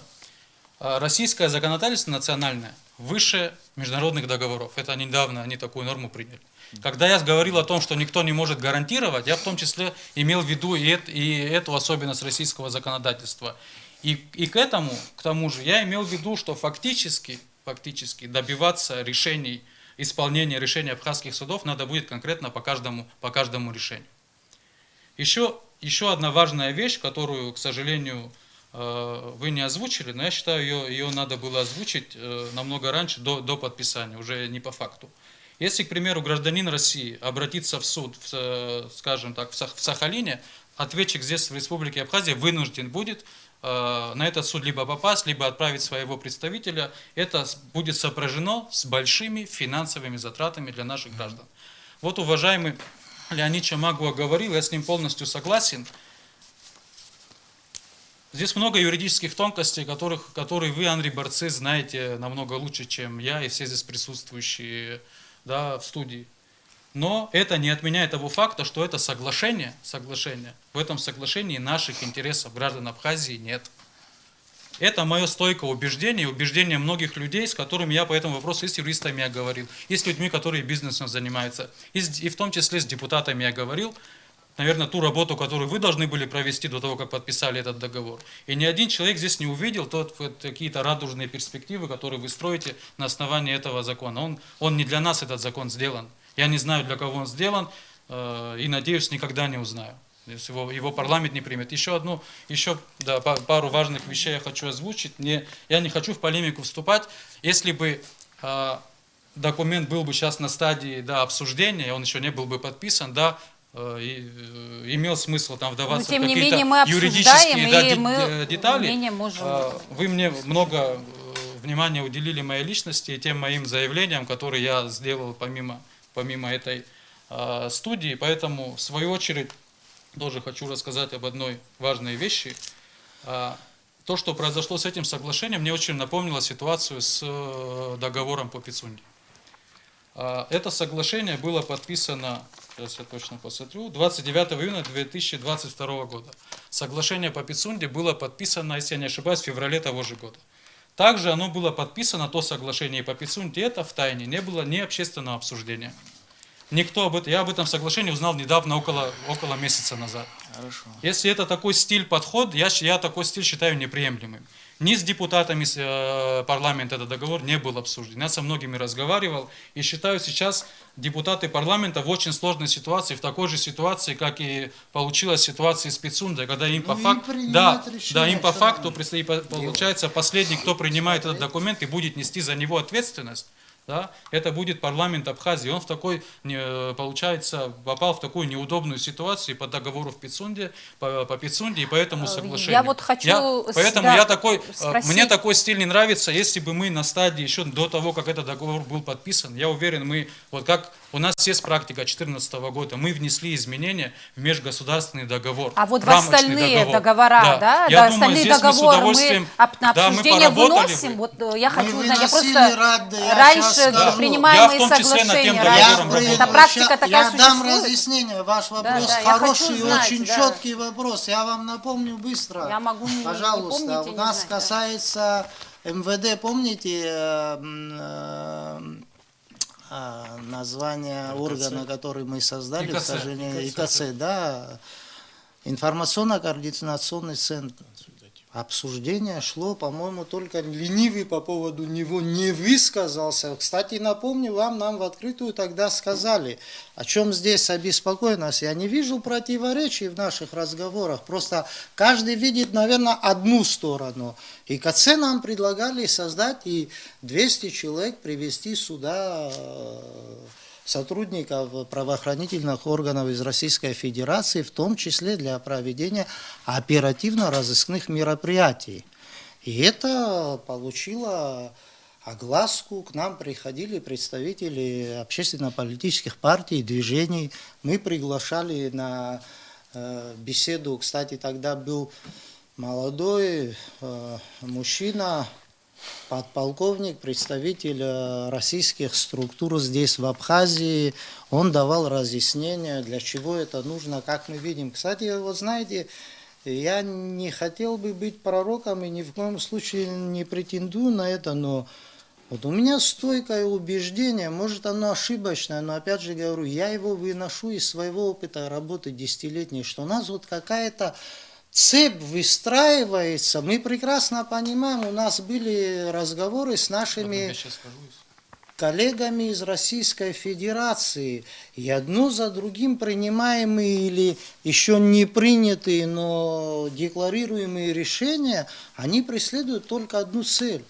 И эта цель, извините меня, я никак не могу согласиться, что здесь, допустим, вот я и по ЕКЦ пример привел. Более того, помимо ЕКЦ у нас было обсуждение по той же объединенной группировке войск. Мы приглашали, есть, слава богу, Авицба, он работает, молодой, один из замминистров, по-моему, Дмитриевич, отчество. Мы его приглашали, в комитете обсуждения проводили, присылали.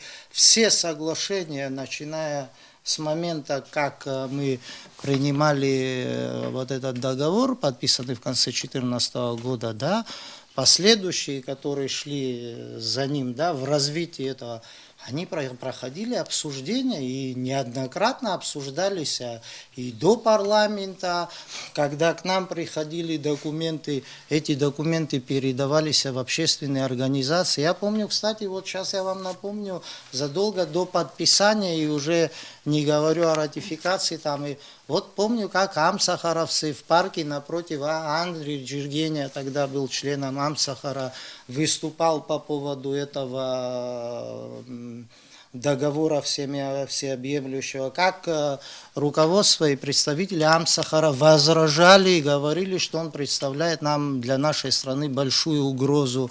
В этой студии, помню, горячее обсуждение. Каждая из сторон это плюс. Обсуждение это плюс, даже до подписания, до Я ратификации и услышала, так мы далее. сейчас работаем. Поэтому коротко говорить, я что закончу, это да. нонсенс, Да. что мы хотели бы его до подписания обсудить, ничего в этом страшного не было бы, если бы... Я вообще не против. Нет, просто, я не вас да. имею в виду. Вообще я говорю... Я что хочу коротко услышать закончу. остальных тоже участников Ну, сегодняшней еще не дискуссии. поздно, в парламенте обсудят, хотя ничего поменять не смогут. Я хотелось бы тоже еще одну важную вещь сказать. Мы здесь в студию не пришли не для того, чтобы там искать какие-то подвохи, да, кого-то в чем-то обвинять. Я реально переживаю за то, что не то, что в этом соглашении, а вообще все, что происходит в Абхазии, я воспринимаю как свою личную проблему и возможную проблему людей, моих близких, моего народа. И поэтому наша задача озвучивать риски и максимально минимизировать эти риски. Мы для этого этим всем занимаемся. Мы тоже. Я хочу напомнить одну ситуацию, почему у нас нету никаких тут личных друг другу там обид или чего-то, но всегда за тем, что публичный человек говорит, всегда за этим должна следовать ответственность. И мы людей судим потому, что они делают, что они говорят, и это в том числе касается там государственных служащих и министров.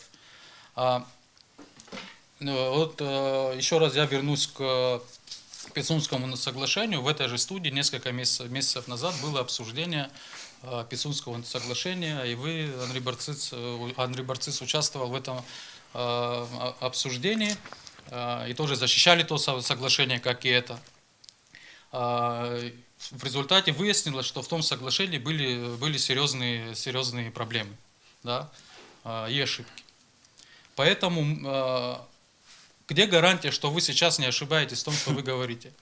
Потому что уже это не касалось какого-то там, да, стороннего предмета обсуждения, это было межгосударственное соглашение по передаче почти 200 гектаров абхазской территории иностранному государству, и в нем была заложена ошибка. И здесь мы сейчас стоим и говорим о возможных рисках, которые здесь заложены, и вы спокойно говорите о том, что здесь все нормально. Почему мы не имеем права подвергать сомнению ваши тезисы, ваши подходы? Если бы вы до того, как подписали этот договор, обсуждали, отправили там, у нас много грамотных юристов, попал бы в парламент этот документ, я думаю, все риски были бы сняты, и сегодня нам не надо было вообще в этой студии находиться. Я вам говорю, проблема в том подходе, который реализуется, я не говорю про вас лично, о том, как власть осуществляет, то есть нас общество ставят перед фактом, подписываются очень серьезные международные соглашения, которые, по моему мнению, это мое личное суждение, оно обеспечивает интересы кого угодно, но не граждан Абхазии. Внутренняя повестка не реализуется. Почему? Мы ставим вопросы об признании в Абхазии иностранных судебных решений там, по экономическим делам. Почему мы не ставим вопросы, чтобы развивать местное предпринимательство, чтобы наших предпринимателей защитить? Почему у нас постоянно идет какая-то внешняя повестка, почему мы сами не генерируем эту повестку, почему мы не предоставляем не делаем какие-то предложения российской стороне, в том числе для развития нашего государства, наших предпринимателей. Вот у меня какой главный вопрос стоит. Почему мы исходим не из своих интересов, а из интересов иностранного государства, пусть даже и дружественного. Да, с этим никто не спорит. Россия много для нас делает. Но мы в своей политике, наше государство в первую очередь должно руководствоваться нашими интересами наших граждан, а потом уже все остальное. Гиви, вы будете что-нибудь добавлять Можно сегодня, Риту потому поблагодарить что... за- Да, и вот тут Да. столько говорим о рисках, вот Да, конкретно давайте, какие риски и плюсы. Вот нет, можно о вот рисках как-то я щас более по коротко порядку, да. тогда, Значит, потому что мы долго работаем. Да, в спасибо прямом за эфире, предоставленное слово. Я опять записывал здесь все. Значит, начну по порядку. Уважаемый Леонид Михайлович, вы зачитывали, значит, позицию касаемо экономических дел, вы зачитывали обществознание, учебник. Я вам тоже хочу пару цитат привести.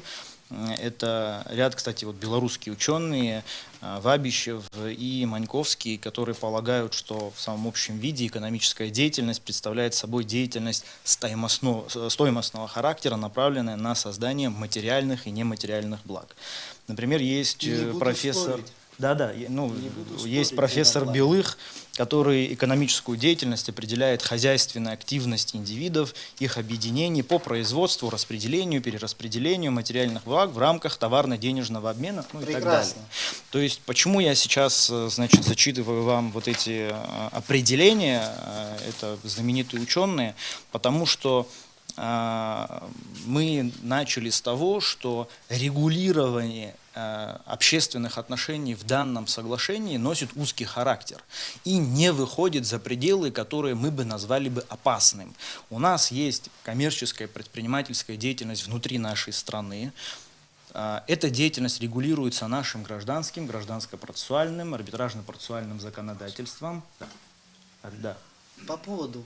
Панов. По конкретному, Панов. например. Панов. Панов. Да, давайте Как конкретно. раз у меня как мы- написано. вот Да, это как раз у меня шикарный записано вариант через решения. вопрос. Зачем мы Значит, будем по об поводу этом? Панова Я вам довожу, могу Бабеля по зачитать, поводу у меня Панова тоже довожу, здесь значит, цитаты до вас готовы. свою позицию, отвечаю прямо. Нет, Ситуация нет, связанная... государственную позицию. Я извиняюсь. государственную позицию не представляю, я Нет, представляю вы министр. позицию министра юстиции и Ну, свою это лично как государственная. гражданина. Наверное, в целом государственную позицию будет президент представлять. Значит, по всем оценкам ситуация, связанная с коммерческим спором между гражданином Пановым и гражданином Республики Абхазия, не является предметом регулирования этого соглашения. Не является. Почему? Потому что в соответствии с, значит, конкретно статью я вам сейчас зачитаю, в соответствии с нашим процессуальным законодательством, это статья 1196 Гражданского кодекса Республики Абхазия, это часть 3 Гражданского кодекса, выбор права сторонами договора. То есть стороны договора выбирают право. Стороны договора могут при заключении договора или в последующем выбрать по соглашению между собой право, которое подлежит применению. То есть в случае с Пановым... Они какое-то уже право выбрали? Сейчас я скажу, да. Да, В случае с интересно, Пановым, я не- как пример, вот Да. если гражданин Российской Федерации, гражданин Республики Абхазия создают предприятие совместное, ну, Да. закон сейчас не Да. устанавливает СП, Да. это просто юрлицо. Это предприятие регистрируется на территории Республики Абхазия. да. Подготавливается так называемый учредительный договор. Если мы с вами, будем примерно Да. с вами приводить, Да. вы российский гражданин, я Да. гражданин Абхазии. Если мы с вами в учредительном договоре пропишем, что Да. в случае коммерческого спора Да. мы будем, значит, применять нормы и, значит, пойдем в суд в Республике Абхазия, мы с вами это установили в учредительном договоре, мы пойдем здесь в суд. В случае с Пановым почему Да. другая ситуация? Потому что учредителем этого предприятия Да. был гражданин Российской Да. Федерации, а гражданин Республики Абхазия в учредительных документах Да. соучредителем не был. Не является, Он был совершенно. просто рядовым Да. сотрудником. Почему? Ну, я По щас не- факту. По факту, да. По факту, Нет, то есть по документам. Де-факто они были Да. компаньоны, равноправные компаньоны. Но де-юре, Да. по тем документам, которые они составили, Да. они были учредитель и рядовой сотрудник. Да. Когда у них произошел гражданский спор, ну, Да. бытовой спор, Да. не знаю сейчас, предмет Да. мне неизвестен. Разумеется, Панов пошел в суд и поднял документы. Да. И когда Панов увидел, что в документах наш гражданин Республики Абхазия не значится как Да. учредитель, у которого долевое участие и так далее, он спокойно обратился в суд и должен был законно получить То есть то, в связи что с тем, что законно. здесь в делопроизводстве находится Да, здесь. это, поэтому уже Поэтому- невозможно выехать на Совершенно территорию верно. Российской Федерации. Я вам не зря. Вот смотрите, вот я вам сейчас, почему Всё, я хотел, доходчиво, почему но я хотел, у чтобы меня вы есть для здесь себя знали. возражение. Ну, сейчас я тогда закончу. Почему я хотел вам зачитать конкретную статью? То есть, в целом это соглашение приводит к тому, что наши, ну, должно привести к тому, что наши предприниматели должны быть более внимательны при составлении документов. Это такая определенная дисциплина. Почему это важно? Мы, например, вот есть такие вот тонкие Правовая вещи. безграмотность. Да, вы я не хотите хотел так сказать. называть. Ну, ничего Вот есть страшного, элементарные я к вещи, да. себе это отношу в Мы когда первую заключаем очередь. договор, соглашение, юристы. договор там и так далее, это делают. мы можем не обратить внимание, где написано там место заключения договора, Да. и, например, написать там город Москва. Вот это даже вот это вот является основанием в дальнейшем судебный процесс, чтобы происходил не на территории Республики Абхазия. С точки зрения нашего законодательства, это соглашение и наше законодательство в целом предоставляет разные возможности. Какой Вот, вы предположим, видите в этой ситуации выход из положения, как Какого? решить этот вопрос? По-новому? Да. И второе, я хотел бы сказать, я не Да. согласен здесь с вашим Ну, мнением. сейчас тогда я квалифицированный Да, давайте специалист. чуть-чуть, Я закончу. да, Значит, мы будем мой вывод основан на нормах долго гражданского работаем. гражданско-процессуального кодекса. Хорошо. Значит, следующий вопрос. Значит, вот вы говорили, да, там мысль выехать и привести судебное решение.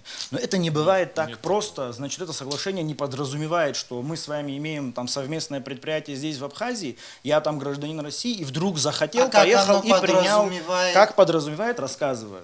Да. Значит, гражданский кодекс, гражданско-процессуальное, арбитражно-процессуальное законодательство устанавливает, что спор будет в том суде, если договором Ну, иное ну, не понял, установлено, да. где зарегистрировано предприятие, то бишь в Республике Абхазия, и находится сам объект. Если речь идет о гостинице, которую гражданин Да. Абхазии и гражданин России в Абхазии построили, гражданин Абхазии и гражданин России гостиницу построили на территории Абхазии, это первый пункт. Да. И предприятие, ну то бишь юрлицо, Здесь. ООО, А вы- зарегистрировано здесь. Это уже два пункта того, что он никак не может Просто проехать туда и прекрасно, там. очень доходчиво объяснили вопрос. А вы можете сказать, что я вам пример привел, настоящий живой, связанный с добычей нефти на территории Абхазии, где у нас зафиксировано, что мы берем на себя обязательство судиться с российской стороной, там, по ихним законам и так далее.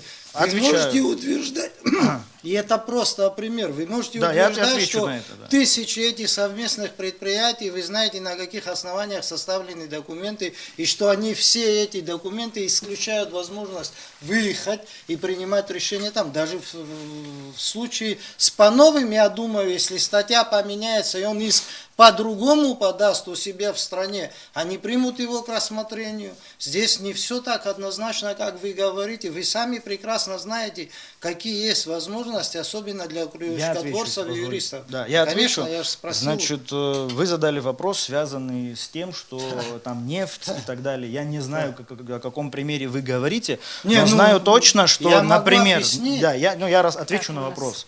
Ну, например, мы создаем совместное предприятие, или я там хочу получить займ, кредит потребительский или еще какой-то в Российской Федерации, или приезжает компаньон. Я могу на начальном этапе с ним договориться. Вот он приезжает и говорит, для гарантии моих финансовых инвестиционных вложений я тебя прошу как своего компаньона.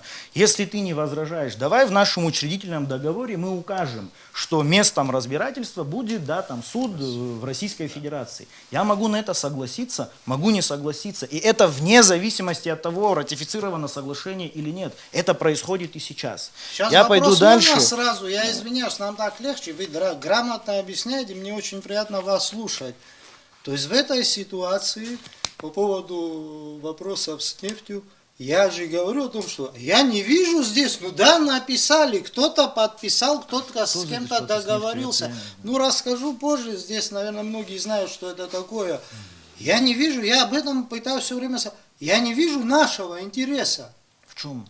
Мы, когда мы, Нам вот я индийский привожу пример, да, вам, о котором, к сожалению, вы не знаете, но вы уловили, вы говорите, да, но если они так договорились, то что делать?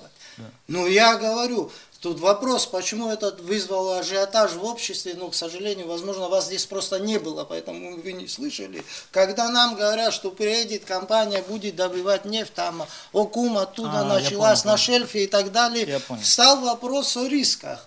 Экологических сразу вспомнили, мы же не что пошли на на это. американском шельфе произошло еще что-то, там разные ужасы и так далее. Ну, вопрос в чем, почему он возмутил общество, этот вопрос. А в чем наш интерес, если у нас здесь, не дай бог, кто-то нагадит, а судиться мы будем у него с огромной компанией там и так далее. Теоретизирую еще Да, раз, я еще понял. раз, абсолютно негативно не отзываюсь о дружественной стране и так далее. Пример. Я еще раз хочу понять, в чем наш интерес? Вы грамотно излагаете, очень доходчиво, на самом деле многие вещи я не понимал в этом документе, приятно слышать. Но тем не менее я не могу понять, почему мы эти решения должны принимать там? Ну, если кто-то договорился, тогда давайте везде расшифровывать, писать и так далее. Вы знаете, мы законы принимали многие с отсылками на какие-то законодательные акты, но было и немало законов, при которых приходилось просто расшифровывать.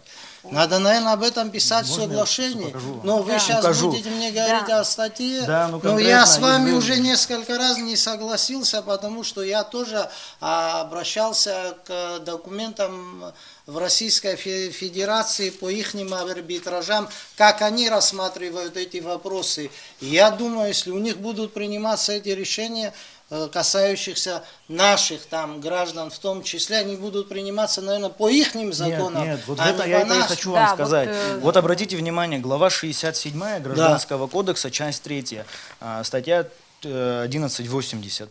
Личный закон физического лица. То Да. есть, если это касается физического лица и появился спор, я далеко не буду заходить. Да. Личным законом физического лица считается право страны, гражданство которого это лицо имеет. То есть гражданин республики, вы же об этом сейчас говорили? Да. Гражданин Республики Абхазия, здесь предприятие, личным законом его как физлица является гражданство Республики Абхазия. Да. 1187. Личным законом юридического лица является право страны, где учреждено юридическое лицо. То есть, если у нас совместное предприятие, ну, оно в любом случае зарегистрировано здесь, в Абхазии, раз гостиница условно у нас здесь зарегистрировано. Значит, по статье 1187 мой соучредитель не сможет туда поехать и в Сахалине принять решение. Мы в любом случае остаемся в рамках абхазского государства и права. И еще раз, ну вот последнее, да, это выбор 1196. То есть изначально мы можем выбрать. И теперь я отвечаю на ваш вопрос. В чем наш интерес?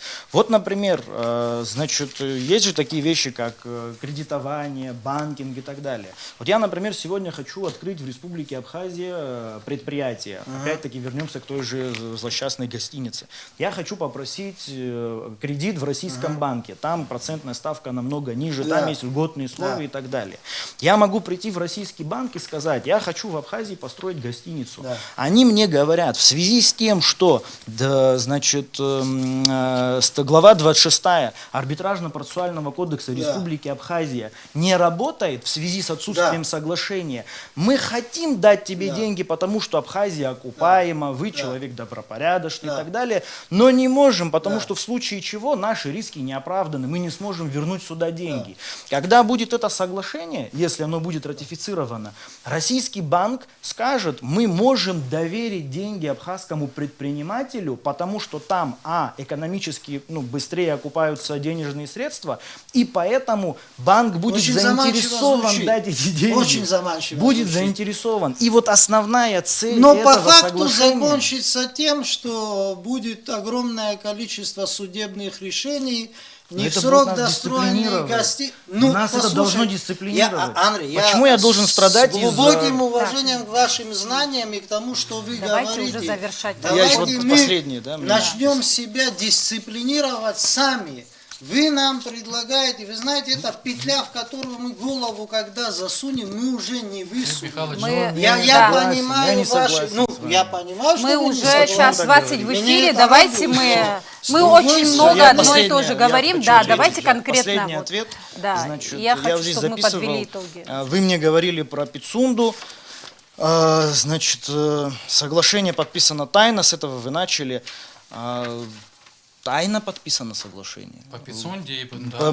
Я говорю про соглашение, которое я подписывал. Мы его подписывали обсуждалось на в обществе. Петербургском юридическом форуме. Мы его подписали Оно в обществе открыто. не обсуждалось. Мы выложили это соглашение, и кабинет министров, и правительство, всем было щас известно. Это про По данным подписание. соглашения. Никакого Я тайного о его существовании пару подписания недель не было. назад общество Это узнало. Если вы узнали о существовании И этого общество документа, тоже, поверь, Нет, по вы этому можете говорить за все соглашению, по общество. данному. Нет, Вы нет. за все общество Да, можете вы говорить. видели мое выступление? Я задал вам вопрос. Вы Я- можете говорить за все общество? Как Я сильно в этом я точно сомневаюсь. могу больше вас за общество говорить, потому что я В с ним связи с общаюсь чем? каждый день. А я, по-вашему, не общаюсь? Но судя по тому, что это соглашение мы узнали только сейчас, вы не общаетесь с обществом. Что вы узнали только сейчас? я Вам открыть говорю сайт общество. Министерства Пове- юстиции Да, продемонстрировать? поверьте Да, мне, давайте себе, уже, товарищ, пока я давайте это конкретно по соглашение делу, не да. озвучил, многие люди о нем не знали. Я вам То говорю есть по вы факту, как сообщили есть. обществу об этом соглашении. Вы это хотите сказать? Большинство людей, которые о нем узнали его от от меня, От когда вас. я его, поверьте мне, это Я не медицинский верю факт. вам. Да. Я не Я вам верю тоже не вам. верю, после того, как Да, вы здесь чё вы выступали, говорите? говорили, что Пицунское Я на соглашение это тоже хорошее, и в нем Да, нашли ошибки. давайте, Вашим словам больше нет доверия. Адгур, Так, чуть-чуть, уважаемый Хочет министр. Хайзыцеревич? Понимаете? У вас Хороший лично. диалог, Да. давайте. Уже- Я вам отвечу насчет, Ну, доверия к моим словам.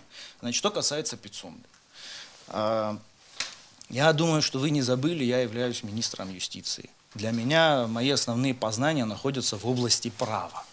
И я вот здесь выступал с самого начала по самый конец как министр юстиции. Все измышления мои и рассмотрение этого проекта соглашения в рабочем порядке были связаны с юридическими вопросами.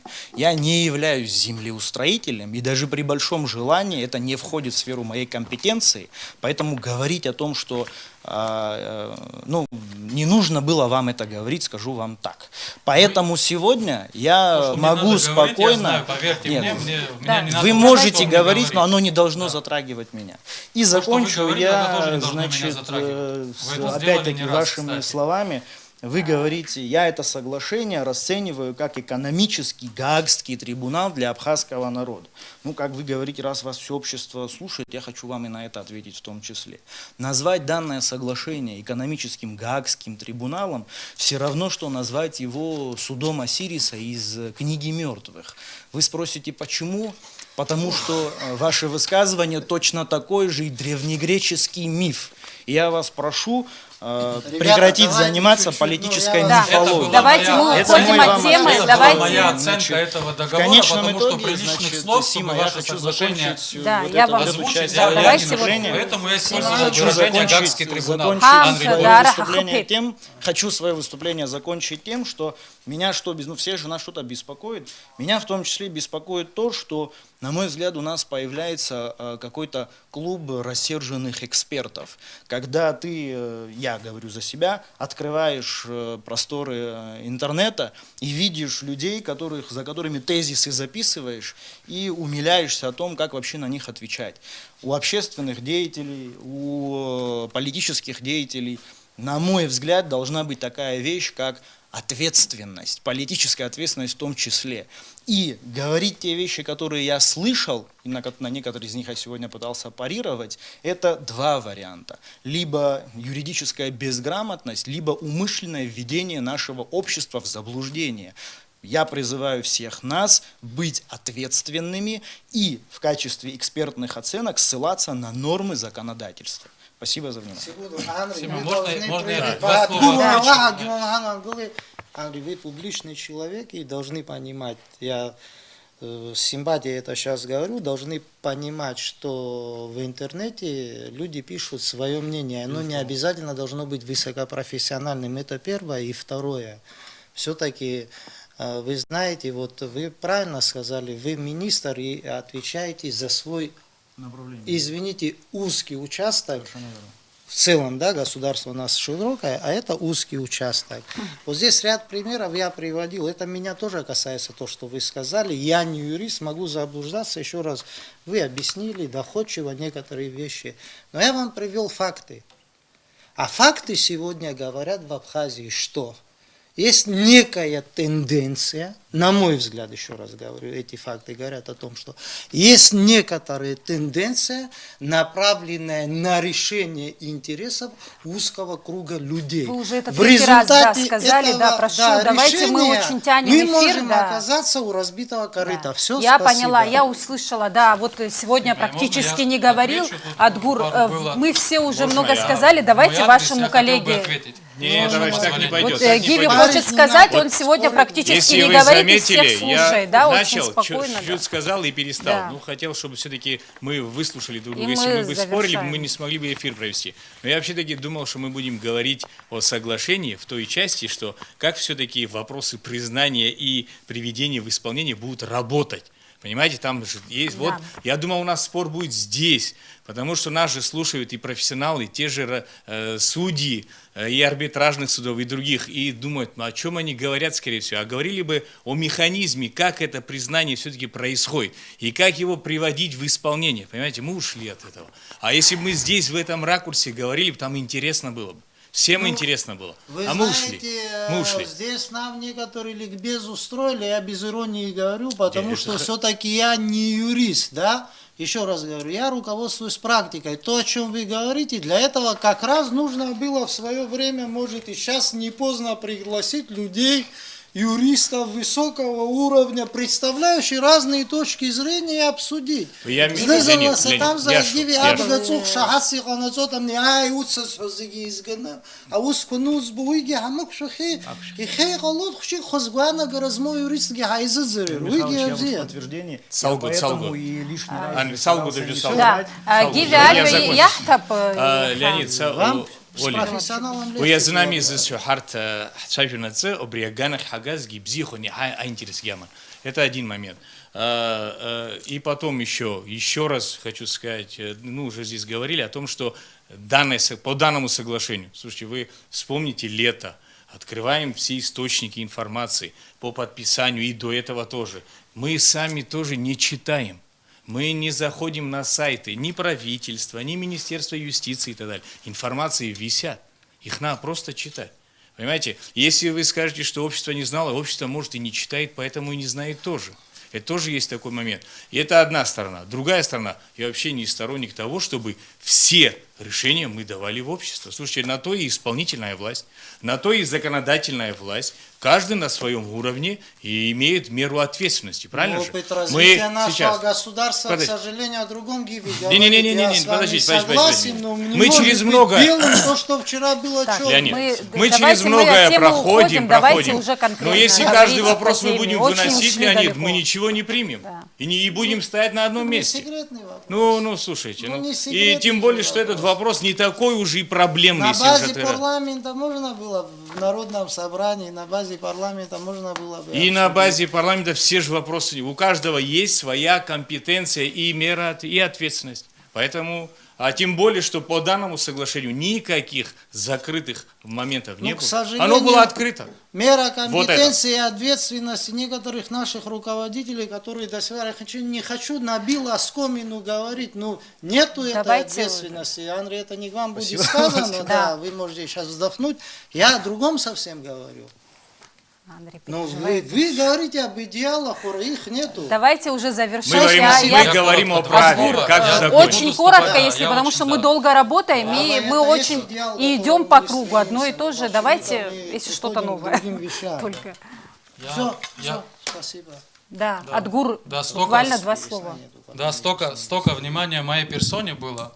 Уважаемый Андрей Львович, вы здесь Я много, вас прошу без лишних. да, много личных мне оценок дали, я не понимаю почему, потому что я лично вас не затрагивал, я говорил о конкретных ваших действиях, не о вашей личности я говорил. Да-да-да, Поэтому я считаю, ваши Ничего личного. высказывания были лишние и недостойными, как минимум, министра Ну вот сейчас юстиции Абхазии. вы опять уже оскорбляете. Давайте вот Я Но советую вам этого вы больше не лично делать. меня советую затронули, вам назвали, больше этого назвали меня там Не каким-то переходите, экспертом. я вас не вы называл, перешли, я вы вас перешли именем на не личности, называл. поэтому Я вас прошу не делать. я вам Любой хочу эфир имеет ответить. свойство Да. закончить. мы Я- очень я долго вам- работаем. Адгур, пожалуйста, я вы вам можете хочу это ответить. все обсудить Да, вы после можете эфира, как сейчас угодно. мы будем Я говорить отвечу на конкретно о коротко, как проблеме. угодно, Да? иронизировать про суд Осириса, про Гаагский суд. Я о чем думаю, что мы угодно. долго говорим, и Да. поэтому нас В уже случае- чуть не в другое в случае русло заносит. Да, давайте негативных завершать уже. последствий данного соглашения вы лично, как министр юстиции, как человек, который это соглашение продвигал, как и Пицунское соглашение, Буду человек, который нести это соглашение, ответственность. вы лично Принимаю. будете нести эту 100%. ответственность. Суд будет народа, не Осириса, не Гаагский суд, а Абсолютно Абхазского народа. однозначно, Я принимаю. надеюсь, вы это осознаете. Да. Абсолютно Вы принимаю. согласились, Все, спасибо, принимаю. позитивно. Ответственности не боюсь, Вот, принимаю. когда мы, прежде чем начать вот этот эфир и готовиться, естественно, я изучала тему, да, и это такая тема, которая, вот как вы сказали, Михайловичу, наверное, понимают только юристы хорошо и все тонкости. Много было вопросов, которые даже я не успела задать, но вот Львович очень хорошо ответил, доходчиво, лично для меня, я не знаю. И каждый сегодня смог, я думаю, у вас была возможность высказать свое мнение. Кто-то был очень убедителен, кто-то не очень, но тем не менее все высказали, что хотели. Я думаю, у всех это получилось в полной мере, да? И вам прямого эфира хватило этого? Потому что... Конечно. Да. Ну Конечно. тогда мы завершаем на этом. Благодарю.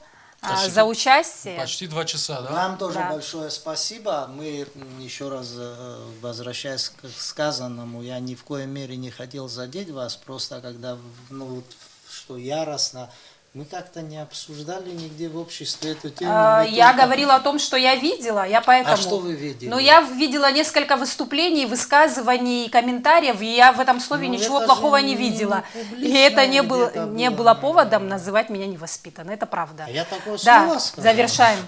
Все, спасибо. Нет, я не слышал ничего такого. Я такого слова не говорил. Просмотрите начало, да, мы уже закончили эфир. Шахов Шаришбут. Ну, дай бог, чтобы я ошибалась. Ты ошибаешься. Да, наверное. Усакус.